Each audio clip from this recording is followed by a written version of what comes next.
সচেতন এখনকার বলতে গেলে কি, এখনকার ছেলে মেয়েরা আগের তুলনায় আরও বেশি করছে।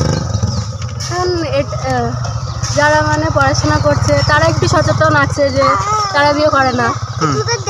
বাল্যবিবাহের অন্ধকারে আলোর দিশারি শ্রীমা মহিলা সমিতি রানাঘাটে সংসদের উপস্থিতিতে সূচিত হল সামাজিক বিপ্লবের নতুন অধ্যায়। সমাজ যত আধুনিক হচ্ছে ততই যেন পর্দার আড়ালে ঘনীভূত হচ্ছে বাল্যবিবাহের মতো সামাজিক ব্যাধি। এই অন্ধকার দূর করতে এবার রানাঘাট লোকসভা কেন্দ্র জুড়ে এক নজিরবিহীন উদ্যোগ নিল শ্রীমা মহিলা সমিতি। গত 2রা ফেব্রুয়ারি জেলা শাসকের উদ্বোধন পর আজ স্থানীয় সাংসদের উপস্থিতিতে এবং তাঁর সবুজ সংকেত রাজপথে নামল সচেতনতার ভ্রাম্যমাণ প্রচার গাড়ি।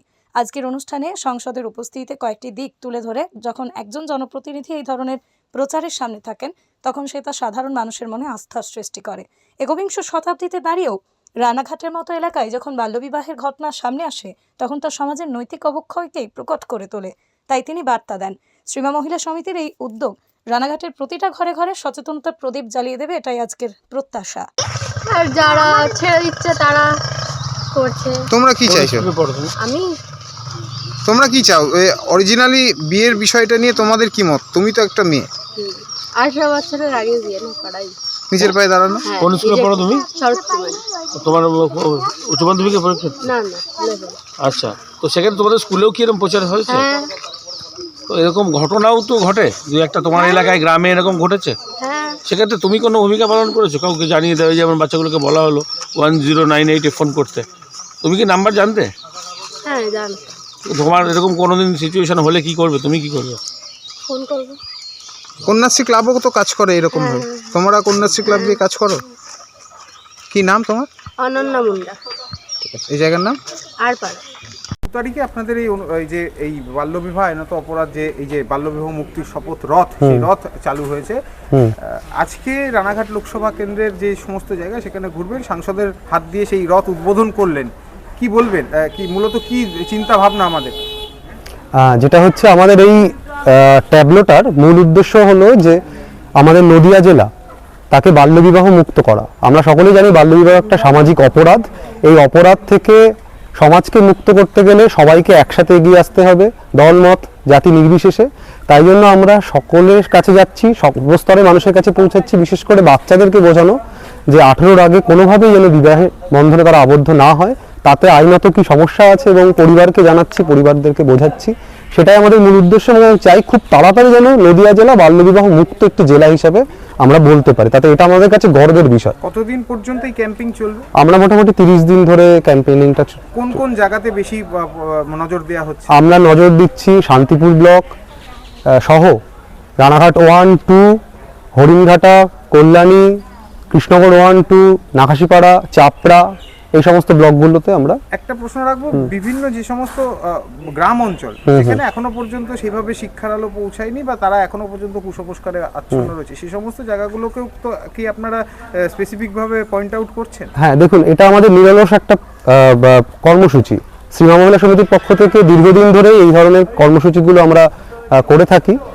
এবং আমরা শুধুমাত্র যে এই ট্যাবলোর মাধ্যমে নয়, গ্রামে গ্রামে গিয়ে অ্যাডভোকেসি গ্রুপকে বোঝানো, স্কুল অ্যাওয়ারনেস প্রোগ্রাম, সেখানে পুলিশ, বিএসএফ এবং সমস্ত স্টেক হোল্ডারদেরকে নিয়েই যারা এই শিশু সুরক্ষার সাথে জড়িত প্রত্যেককে নিয়ে আমরা ভালনারেবল এলাকাগুলো যেগুলোতে এই ধরনের সচেতনতার কথা পৌঁছায়নি সেগুলোতে বেশি বেশি করে আমরা পৌঁছানোর চেষ্টা করি। এবং এখানে বলে রাখি, রানাঘাট 1 ব্লকে আমরা মোটামুটি সমস্ত স্কুলে প্রোগ্রাম করতে পেরেছি এবং তাছাড়া বিভিন্ন ব্লকের আমরা প্রোগ্রামগুলো করতে পেরেছি। এই কাজ কতদিন ধরে করে আসছেন? এই সংগঠন মোটামুটি 54 বছর ধরে আমাদের সংগঠনের বয়স। আরেকটা প্রশ্ন আছে শেষে, ওই কর্নিয়া নিয়েও দেখেছেন বিভিন্ন জায়গায় প্রকৃতপক্ষে যখন সমস্যা হয় অ্যাওয়ারনেসের জন্য অনেকেই পাওয়া যায়, সেই সময় জনপ্রতিনিধি, পুলিশ আধিকারিক বা উচ্চপদস্থ তারা সঠিক দায়িত্ব পালন করেন না, তাহলে হয়তো এরকম কর্নিয়া নেওয়ার এরকম ঘটনা ঘটে না। দেখুন, এটা সকলের দায়িত্ব পালন, এটা জনগণকে বুঝতে হবে। আমরা যদি সচেতন হই তাহলে সবাই মিলে একসাথে আসলে এটা সুবিধা হবে। একটা কারোর একার পক্ষে তো এই জিনিসটা বন্ধ করা সম্ভব নয়, তাই সবাইকে মিলে এগিয়ে আসতে হবে। সাধারণ মানুষকে, বিশেষত বাচ্চাদেরকে বুঝতে হবে জিনিসটা। সংগঠনগতভাবে তো আপনারা করে আসছেন, এবারে ভ্রাম্যমাণ গাড়ি পাওয়ার পরে কতটা সুবিধা হলো? এটা অনেকটাই সুবিধা হলো এবং তাতে অডিও ভিজুয়ালের মাধ্যমে যেরকমভাবে হয়, তারা বাচ্চারা আসবে, তারা দেখবে, শিশুরাও আসবে, বড়রাও আসবে, সুবিধা হবে। কটা পর্যন্ত ঘুরবে মোটামুটি? এটা মোটামুটি সারাদিন ব্যাপী প্রত্যন্ত গ্রামগুলোতে যাওয়া। থেকে কোনো নাম্বার আছে, হেল্পলাইন নাম্বার হ্যাঁ, আপনাদের? একটা হেল্পলাইন নাম্বার হচ্ছে যেটা সারা দেশেরই চাইল্ড হেল্পলাইন 1098, এটাই মূলত আমাদের বলার উদ্দেশ্য। এছাড়া পুলিশের নাম্বার আছে 112, এগুলোতে তারা যোগাযোগ করতে পারে।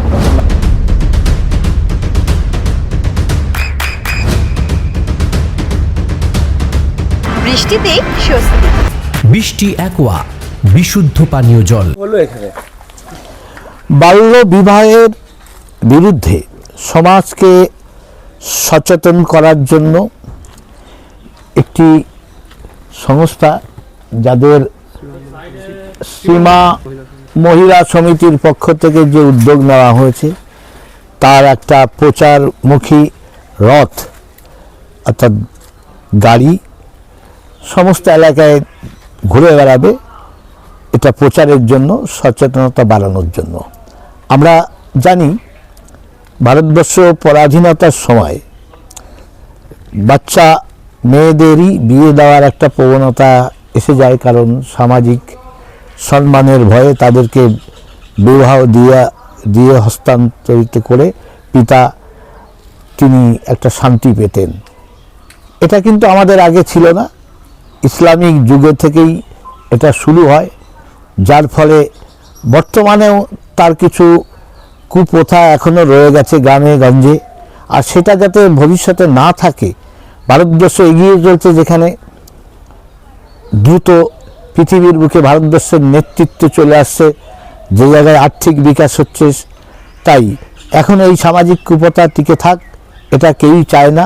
তাই এটা সচেতনতার জন্য সীমা মহিলা সমিতি যেভাবে এগিয়ে এসছে, অন্যান্য এনজিও যাতে এগিয়ে আসে, তারা এই কাজে সামিল হয়, কোনো মতেই এই কুপ্রথা যাতে না থাকে, সকলকে আমাদের নতুনভাবে নতুন ভারত গড়ার কাজে এগিয়ে আসতে হবে।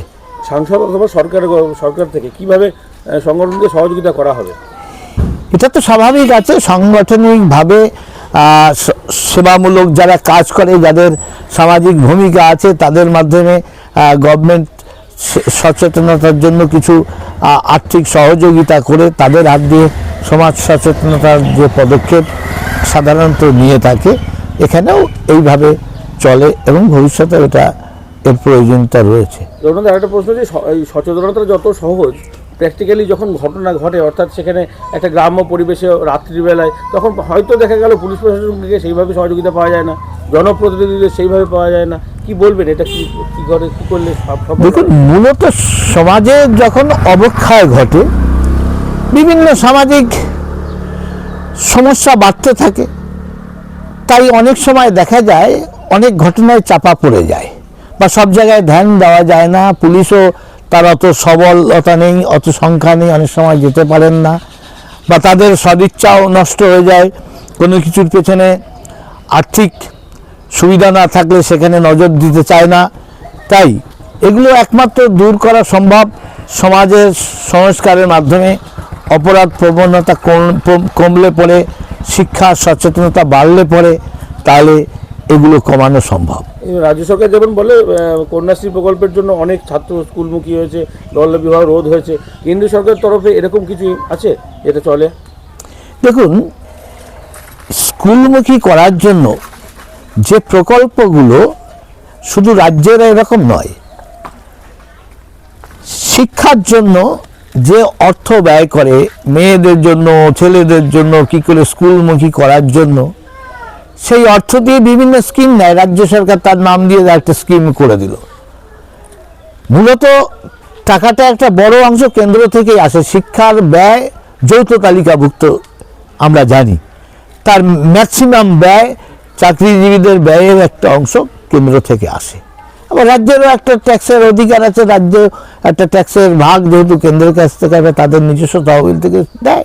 তাই এইভাবে কাজ চলে। তাই উভয়ের মিলিত প্রচেষ্টাই সমাজকে মুক্তি দিতে পারে।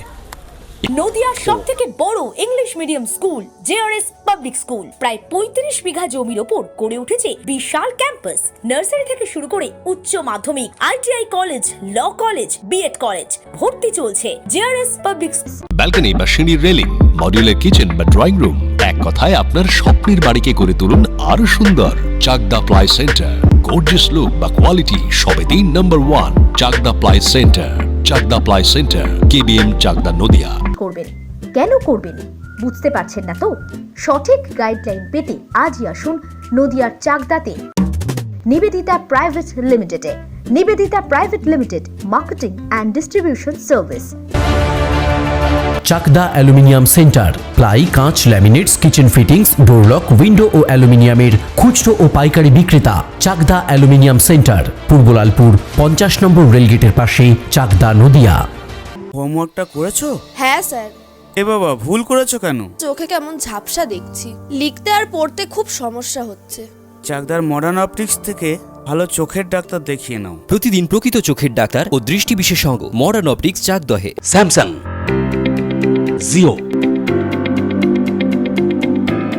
রিয়েলমি, নদিয়ার একমাত্র অথরাইজড ডিস্ট্রিবিউটর ঘোষ কমিউনিকেশন, থানার মোড়, চাকদা। ভাবছেন 3 স্টার ক্যাটাগরিতে কাটাবে? রুম রে মাত্র 1500 টাকা থেকে স্টার, খাওয়া দাওয়া রিজনেবল প্রাইস। নদিয়ার একমাত্র 3 স্টার ক্যাটাগরি হোটেল এনবি সোনার বাংলা হোটেল, কল্যাণী এইমসের ঠিক উল্টো দিকে, কল্যাণী, নদিয়া। নদিয়া জেলার সবথেকে বড় বিল্ডার্স চাকদার মা মনসা বিল্ডার্স, রড ও সিমেন্টের পাইকারি ও খুচরো বিক্রেতা। মা মনসা বিল্ডার্স, পদ্মবিলা, চাকদা, নদিয়া। রড কেনাকাটায় থাকছে ডিসকাউন্ট অফার। মা মনসা বিল্ডার্স,